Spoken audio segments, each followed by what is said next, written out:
Welcome to Not in a Huff with Jackson Huff, where we interview newsmakers, storytellers, and all-around interesting people.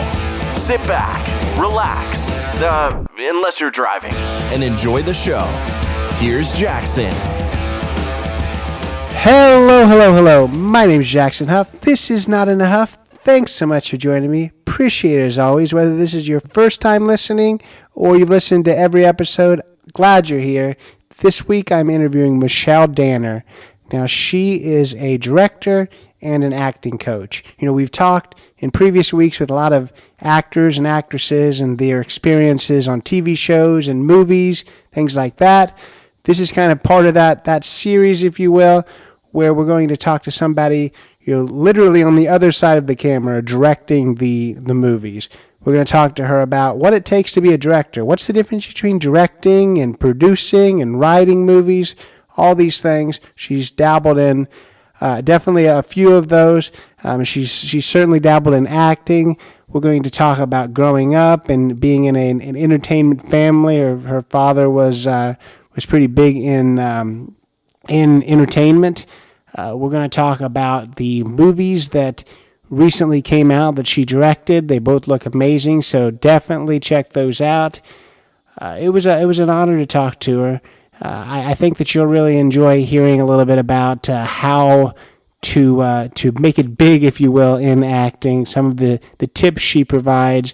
She's got acting classes that are still, I believe, available virtually and in person in Los Angeles. But I really enjoy speaking with her. I always like to hear kind of the background of a lot of different industries. We've talked to people in all walks of life. That's what this podcast is about. This one, I really was happy to get someone behind the camera when we've talked to so many people in front of it. So hope you enjoy this one. Without further ado, here is my interview with Michelle Danner. I am here today with Michelle Danner. Michelle, how are you? Hi, how are you? I'm doing well. Thanks for joining me. I really appreciate it. Thank you for having me. Absolutely. So let's I always like to go back to the very beginning. So this is where we talk about as much of your childhood, so to speak, as you want. But I kind of want to know just a little bit about how you got involved in entertainment. We know you now as a director, but what sparked your passion towards I would assume kind of entertainment to begin with. I don't know whether you grew up wanting to be a director. Maybe that's the case, but what got you involved? No. So if we had to go back to the beginning, my father was an agent at the William Morris Agency, now William Morris Endeavor, and they had asked him to open the very first offices of the William Morris off the Champs-Élysées in Paris in the 60s. I was a little baby. So in the mid-60s, we moved to Paris, where I had a childhood filled with many events, but one of them was I was very close to my dad, so he'd take me to work, I'd hide under his desk, and was privy to all these meetings. And my mom said that I would do imitations of Alfred Hitchcock and Ed Sullivan and Judy Garland for the agents at the William Morris. And I was raised in Paris with wonderful education, a love of literature. I attended acting classes at the Conservatory of Versailles of Paris. And then I went on to New York. We moved back to the States when I was a teenager, and I studied with Stella Adler and I studied with Uta Hagen. And I was acting quite a lot on stage in New York. And then I had a couple of screen tests that brought me to Hollywood, where I ended up relocating and started then to teach actors. A lot of actors wanted to coach with me. And that was I remember I always say that all the important decisions in my life have taken place walking on the beach. Mm-hmm. So I was walking on the beach and I said, what do? I have all these auditions on one hand, but on the other hand, I have all these actors calling me to coach them for these auditions. So I decided because I had studied a lot, I'd studied with Stella, like I said, and with Uta, I decided that I wanted to pass it down, that I wanted to pass down the knowledge that I had. And I was very quickly being very successful at teaching and coaching. And so that's where I went. And from there, everything, I think, if I look back, was a stepping stone to the next level. And then, so after I started teaching and loved working with actors, then I realized that I wanted to direct. I wanted to tell the story. I wanted to sign the painting. I wanted to stamp my signature on a particular story. So that brought me to direct movies. And up to now, I've directed 5 feature films, getting ready to direct another film in the fall, a rom-com called Starstruck. So that was the evolution. That was the arc of starting out being the daughter of the president of the William Morris Agency in Paris and progressing onto directing film. Yeah, no, it sounds like you've made quite a name for yourself beyond, beyond growing up. So I think that's really cool. So I always like to kind of just take it down to the basic level for people who are listening, because we talk to all kinds of different people in all kinds of professions. So I don't want to assume that anyone knows, the difference when it comes to different roles within entertainment. So tell us exactly what it means to be a director, to direct a movie, what the difference between directing and producing and writing and all this type of stuff is. So what is a director? The director is the captain of the ship. The director is the one that has a vision, the vision that will end up being on the screen. The director is the one that ends up picking the colors that go, the shapes, the forms, what that painting is going to look like. And, depending on what budget you're working on, or if it's a studio feature or an independent feature or a very, very low budget feature, it'll be the degree to which the director has, power to make choices, because then comes in the producer who might have more power than the director and therefore, end up picking. But so far in my 5 movies, they've been independent movies, I've been able to have final cut, and there were varying different degrees of budgets. And I was able to make the creative choices, to take ownership, and therefore to take responsibility. I was telling one of my co-producers, I said, yeah, it's good when you get good reviews and they throw you flowers. But then when they throw you the tomatoes and they throw you the bad reviews, you have to be able to, and I've had both. I've had great, and I've had, people just always looking for an angle to tear you down. So I've had both. But I love directing. The only drawback is that it's a lonely job. Everybody comes to you and asks you many, many questions, and you have to have the answer to everything. And yes, of course, you can say sometimes, I don't have the answer. I don't know. But you're not going to be able to say it too many times without people losing confidence in you and not trusting you. And a lot of what a director has to gain is the trust of their cast, of their crew. So if you are honest and you go, I don't know, I don't know, that's just not a good answer. you need to know. You need to have answers, because they come at you, these questions, a mile a minute. So you got to be ready. Right. Yeah, no, I understand that. If you don't, as I always say, if you don't know, then I can go and figure it out. I think that's the big thing anyways. So I guess, I want to kind of get into your 2 most recent projects, or at least, a couple of them. And I've had an opportunity of looking at both of the trailers. I'm definitely not one of the tomato critics. I thought both the trailers looked amazing. I've not seen the films, but let's start talking first about Bad Impulse. Tell us a little bit about what that movie is about. Maybe some of the people that are in it, because I did recognize several people from the movie, but just kind of give us an overview of Bad Impulse. Yes, so Bad Impulse is a horror psychological thriller with supernatural, written by Jason Chase Terrell, friend of mine, wonderful writer. He entrusted me with his material, and I was fortunate enough to get a wonderful cast on board. Sonia Walger, Grant Bowler, who was the first one to say yes, Paul Sorvino. The second movie that I worked on with Paul Sorvino, I did another movie with him called Bandit Hound. And just a great cast all around. And we shot it during that time when there were the fires in LA. So we were evacuated. So we have our war stories. But ultimately, the movie came out December 18th. People can find it everywhere. Um, and we've had some great response. We did some festivals also, which I was happy to go in person. It's nothing like sitting in an audience with a movie that you made and really getting the response viscerally from people that are around you watching. The first scene starts, with a bang, and we had a premiere of the Chinese, and people, somebody said, you seem so sweet and gentle. How did you direct, such a scary, violent movie? Well, it's not violent in every place. It's definitely scary. It keeps people on the edge of their seats. But the first scene has some violence in it. And I said, I don't know. I'm the one that closes my eyes in the movie theater when I watch scary stuff. But anyway, it's enjoying being released, and there's great feedback on that.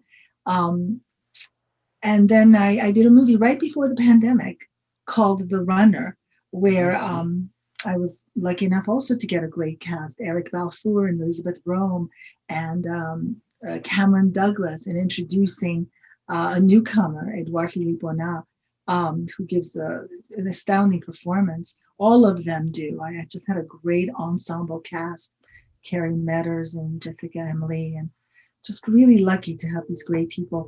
And that has been doing the festival circuit. So we premiered it at CineQuest, and we're going to be at the Ferrara Film Festival in Italy next week, and then we're going to go to Ischia. And we were in Houston at the World Fest, where we won for Best Suspense Thriller. And my actors won some awards, and I've won some awards. So it's winning a lot of awards all over the world. And we have a lot of distributors knocking at our door, and my executive producers will make a decision as to who to go with. But we're excited about that movie. It's a suspense thriller. Also, that apparently, people are really, really responding to it, and people are on the edge of their seats. That's awesome. So, what is it?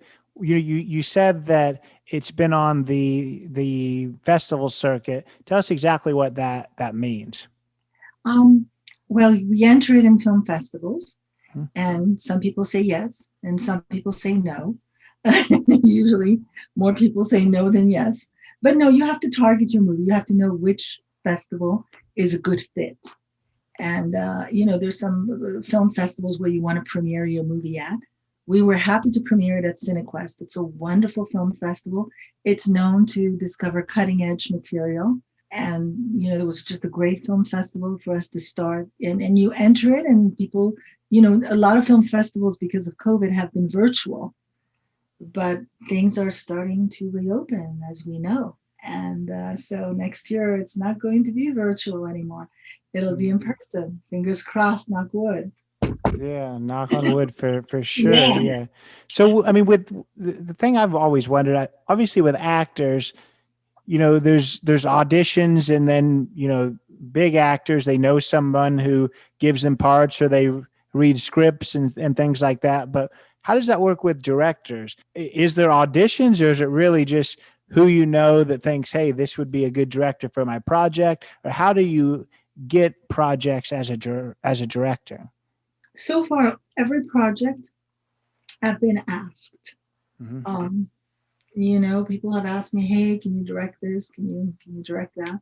So I've been very lucky. I've had some wonderful projects that I've worked on, and I'm, like I said, currently starting pre-production on a rom-com that's very unique, lots of fun, very funny. And I also have projects that I'm developing, ideas that I had. Well, actually, The Runner, I should say, sorry, I'll take that back now. The Runner was my idea. I'm the one that came up with the story. I saw a news report about, and I didn't tell you what the movies were about, but I saw a news report about, how kids are forced to get wired up by police enforcement to bring down the drug kingpin, the drug lord of the town. And Eric Balfour plays that drug lord. And I just started to cry. It really crushed me. It just broke my heart. And I woke up the next day and I wrote a 3-page treatment. And I called my friend Jason Chase Terrell, who's the writer of Bad Impulse. And I said, please, can you write this story? I really want to tell this story. And it made a difference. I realized, when you as a director pick something that you really want to tell, you have to really want to tell that story. And I did. And maybe that's why up to date, it might have been the best movie that I've directed. I didn't say what Bad Impulse was about, but it's about a father trying to protect his family, and they install this a security system in their house after a home invasion. And so, you know, my sisters have always, make fun of me because I have Alexa in the house. They think it's like Big Brother watching over you. It talks to us without us asking Alexa anything. So, it's that's some of the themes that Bad Impulse brings up. It's this idea of Big Brother watching over you and what extent you would go to save your family from harm, from evil, actually, because it's a horror movie. So those are what the two movies are about. So they're dramatic, they're intense, they're suspenseful. That's what I'm looking forward to now working. My next two movies will be comedies. So I don't know whether you worked in that area before, but that was another question that I had.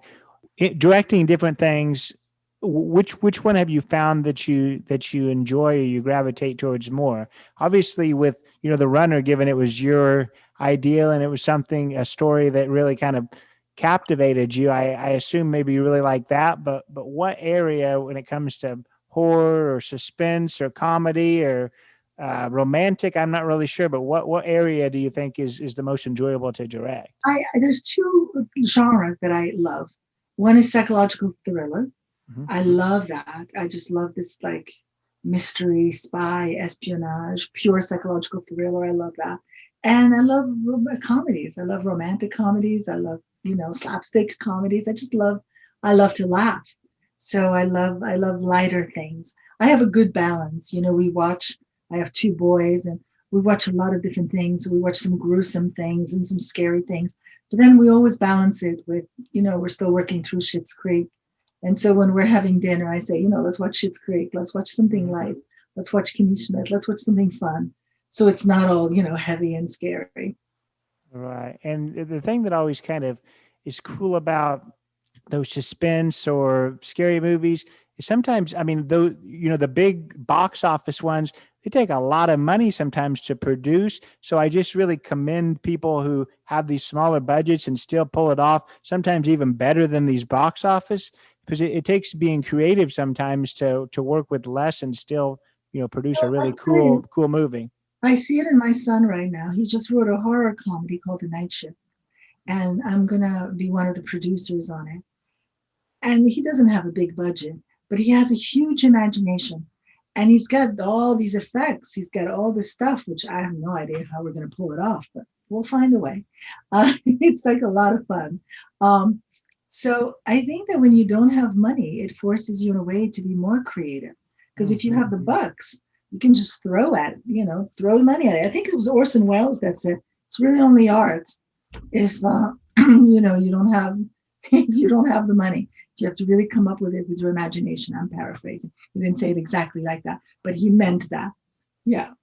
Right. No, that's a cool aspect of, I think, independent films. It just how creative they really are to get what they need with the means that they have. So I think that's really, really cool. So tell us just a little bit, that might surprise the average movie watcher about exactly how movies are made, whether it's the process of getting them even starting to be filmed, whether it's the filming process, but give us some interesting, maybe surprising details about how the movie industry works. Well, the first step, it really starts with having a great story. If you don't have a great story, you have to play catch up to it, and it's a problem. But if you have a great story, first of all, you have a cast and a crew that is excited as well about telling the story. Not just the director, but everybody's excited. They see the work, they see it coming together day after day after day, showing up on set. And so, I've been on sets, not my sets, but I've been on other sets where people were delusioned, they didn't think the movie was going to work. And sometime, ironically enough, the movie did work in post, because there's 3 movies that you make. There's the movie that you see that's in the pre-production stages. There's the movie that comes to life when you're filming it. And then There's the movie that you put together in post, and that can be a completely different movie. How many times people have said, wow, I didn't think it was going to come out that good. Mm-hmm. And that happens. So, every step, every stage of development brings surprises, discoveries, challenges, of course, always. There's always obstacles to overcome. But I think, it's such a great process to make a movie, to tell a story. But it starts with that. It starts with the story. What's the story going to be? And then, of course, you have to put pieces of the puzzle together in terms of your cast, in terms of your crew, who are going to be the artists that are going to support the story, the director of photography, the person that's going to film it, who's going to be the editor afterwards, or an editor that edits as you go along, which I like that very much. That's what I did in my 2 movies. I had an editor that was editing as we went along. Then you have you have the cast, of course, who is the cast that you're going to pick. I said that. But then the costume designer, a huge part of the puzzle. The production designer, huge part of the puzzle. Everybody, that's why when we watch a movie and you see the credits, roll at the end, I mean, you're sitting there, and a lot of people leave before the credits. I never do. I stay till the very end of the credits, because it's really giving homage to all the people that worked on it. It takes, talk about a village, it takes more than a village to make a movie. So yeah, everybody has their job, from the first AD to the UPM to the second AD. That's what I love also about filmmaking. Everybody has a job, and every job is essential when you're part of that movie family. Every job is completely essential. So it's a beautiful thing. That's why I started to direct film. Now I have to let you know that also a huge passion of mine is theater. And so I direct theater. I love theater. I just had a rehearsal today with the wonderful actress Anne Archer. We're doing a play called A Ticket to the Circus that we're going to film virtually first, and then we'll put it up on stage as things start to reopen more.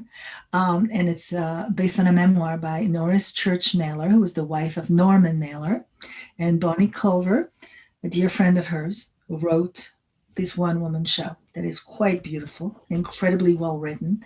And so I get a lot of joy from directing theater.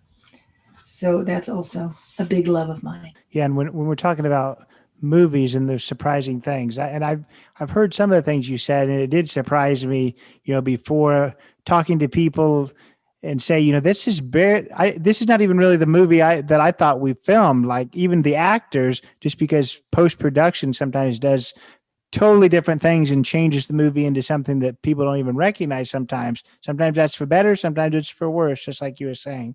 I also like kind of what you said about how everyone has their part, because when you think about just the somebody that's handling lighting, if the lighting's not right, you don't really notice lighting or something like that unless it's wrong. But if it's wrong, everyone is going to notice. So it is important. Every person has their role. So I like that. That's why it's not only the director of photography, but it's the gaffer and everybody that works with the gaffer. Absolutely. Yes.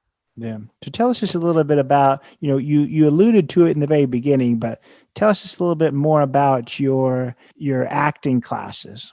I have a very vibrant acting studio, the Michelle Danner Acting Studio in the Los Angeles Acting Conservatory, which offers programs for students of all levels. And we've done a lot of Zoom classes during this lockdown, but we also have in-person classes. We've reopened since. And I'm lucky I have this extraordinary faculty of amazing teachers, and we offer because our technique is not just one technique. I've developed a technique called the Golden Box, where I believe I've studied, like I said, I mentioned with Stella and with Uta Hagen, and so I believe that the actor today has to be well versed in all the different acting philosophies. I mean, I remember studying with Stella Adler and rebelling as I was listening to her. Although I loved what she had to say, but I thought, it's only one part of the puzzle. I never believed in dogma. Dogma always made me want to run. but I didn't run because, of course, I wanted to listen to what Stella had to say. But I thought to myself, really, that's the only way to do it? Well, what about this way? Or what about that way? Or that way? And so I studied all the different techniques. And at our school, we offer, Stella Adler classes. We offer Stanislavski classes. We offer Meisner classes. Improv classes, of course, are very important for the actor to keep, their improvisational tools very sharpened and ready to go. Voice classes, and of course, scene study and on camera. And there's a lot of, techniques to learn. So I've been very lucky. I've enjoyed my Zoom classes quite a lot because they open up students that come in from all over the US and all over the world. And I've always felt that the community of actors is worldwide. Stella used to say you should be able to go up to an actor anywhere in the world and introduce yourself and say, hi, would you like to have a cup of coffee? And I've loved that. And I've done that all throughout my life. I've traveled to many. I remember sitting in the Champs-Élysées and having coffee with directors and actors. And I did that in Budapest, and I did it in Istanbul, and I did it in Bogota, Colombia until 2, 3 o'clock in the morning. Passionate discussions about art and about politics and about literature. So I love this idea that this community of artists is worldwide. So tell us just a little bit. I guess we don't want to give away the price of your acting school, but for someone who is interested in being an actor, just some basic advice for making that happen. Yeah. So the first thing you want to do, if you wanted to be a doctor, you go to medical school, and if you want to be a lawyer, you go to law school, and if you wanted to be an accountant or a makeup artist, you would study those crafts. Well, it's the same thing. You have to find the best school for you to study the craft of acting. And we're very competitive with a lot of schools. One of the things that I loved is when I studied with Uta Hagen, she was with Herbert Bergdorf. They opened down on Bank Street in New York, HB Studios. And they were offering at the time, and this of course was, decades ago, classes for students for $5 a class. They made it very affordable. Now, I'm not saying our classes are $5 because I believe that they didn't have rent to pay and they had like half the block. I just loved, you have to make acting classes affordable to students. You can't. So we definitely are in that place, but you have to study, you have to learn the craft so you feel confident, so you have clarity. And clarity gives you confidence to be able to go out and book jobs and put your hat in the ring and, audition. You're going to have to audition, sometimes, listen, everybody's karma is different. Some people, off the gate, they book, their first job on a show or a movie and there it goes. And some people just have to, hustle more. They have to work hard. Everybody anyway has to work hard. I've worked with many Oscar winning actors and, every actor that experiences some level of success, they work hard. They have, impeccable work ethic. So that's what that's what you're signing up for. And the good news is that if you, have not had work ethic, if you've gotten away with things a lot, it's a discipline that you can learn. So that's the good news.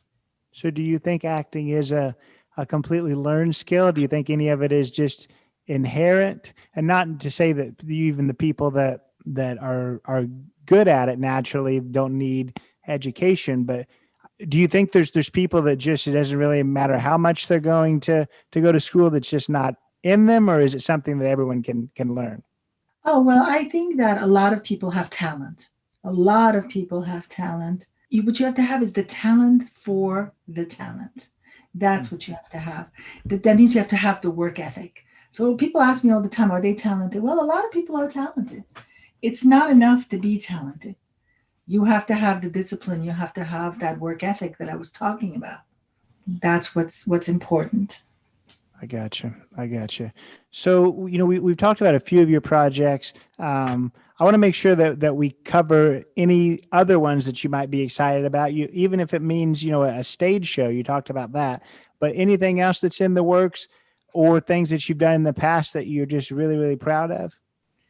I'm proud of everything I've done. I wouldn't take anything back. I've learned, everything has been a lesson. I've learned from all my projects. I'm grateful that I have creativity because it makes waking up in the morning a joy.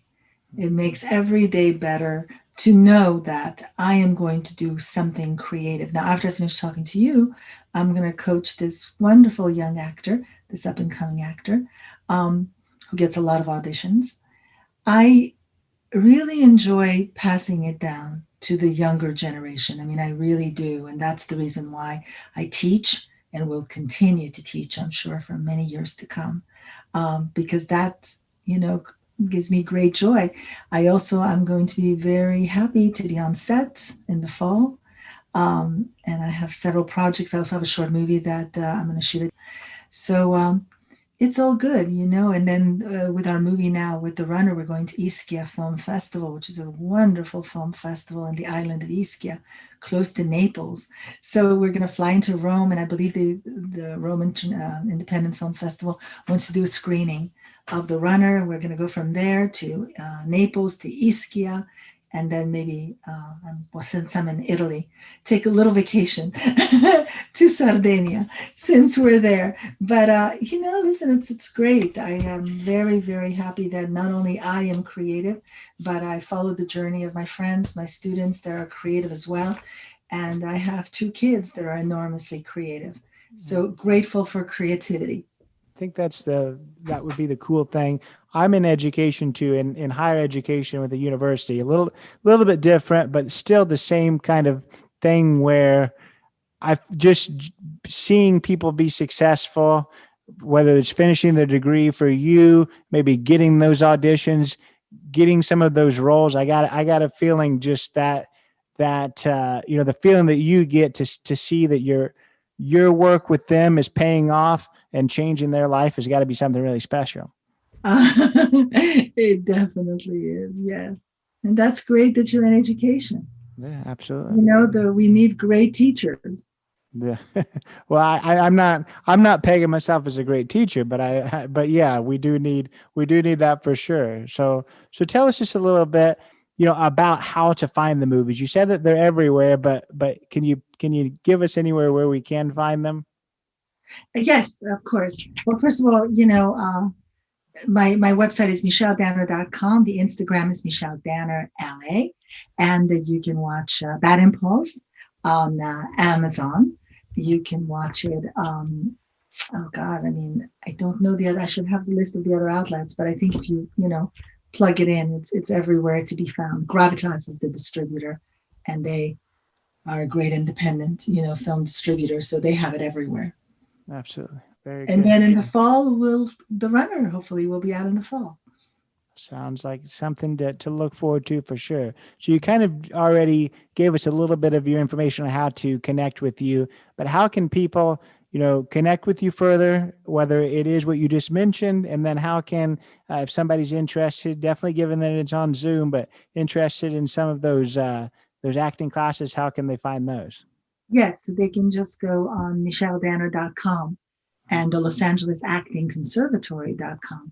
And that will be a way to get in touch with the office. I have a very organized office that gets back to everybody really quickly. I got you. Well, I'll tell you, it's been an absolute pleasure speaking with you. I didn't know too much about directing. I don't claim to know too much now either, but it was nice to hear just a little bit more about it. To be able to watch the trailers of your movies. Definitely going to check out the one that I can on Amazon. But no, it's been a pleasure to speak with you. Thank you so much. Thank you. It's very nice to speak to you too. And that was my interview with Michelle Danner. Hope you enjoyed that. Definitely was an interesting one for me to interview.